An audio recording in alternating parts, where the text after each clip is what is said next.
So here we are, a nation in trouble, and a little town that is ground zero for trouble. And Kerry, the guy who owns the pizza shop in town, decides, you know what, I'm going to do something different. And you provide food now for a family that was really struggling, right? Yes. And when you told them, tell me. Well, one of the things we like to do every year is give back to the community, because when you take care of those around you, you really take care of yourself. And we thought, in conjunction with your visit, that we were going to give away $10,000 worth of gift cards, and one of those cards would be worth free pizza for life. And so we found a family that was going to be the recipient, and we went up and I introduced myself. And they needed it. They did. They needed it.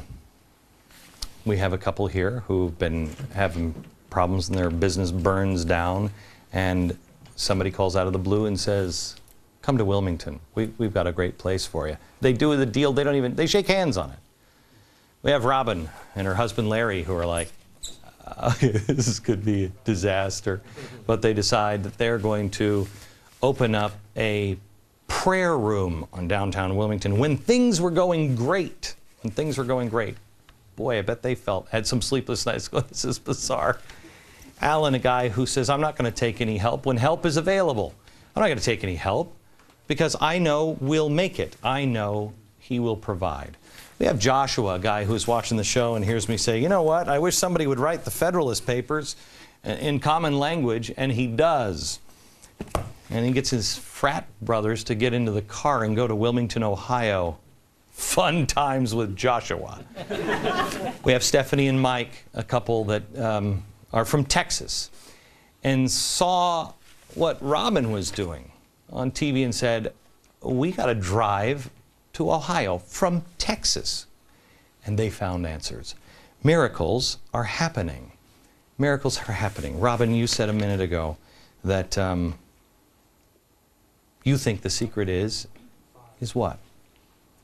People are being encouraged that we're standing and that they too can stand. They're standing themselves. The answer is the individual. Some people believe in a herd. I don't. I believe in the power of the individual. This country has always been about individuals. Frederick Douglass, Harriet Tubman, Rosa Parks, George Washington, Thomas Jefferson, George Whitefield, Thomas Edison, all of them individuals. It's always about the individual, and those individuals inspire others to action. Francis Fox Piven said, so where are the angry crowds, the demonstrations, the sit-ins, the unruly mobs? After all, the injustice is apparent. Working people are losing their homes, their pensions, while robber baron CEOs report new profits and Winfield bonuses.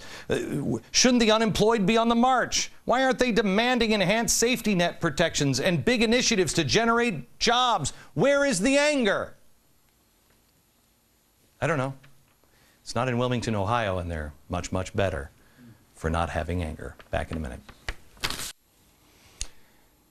There's one other story that we haven't told tonight. Tyler, a 9-year-old boy that I met by coincidence that couldn't hear. There's a lot to be told there. We're not ready yet, but you can follow his journey at glennbeck.com. From New York, good night, America.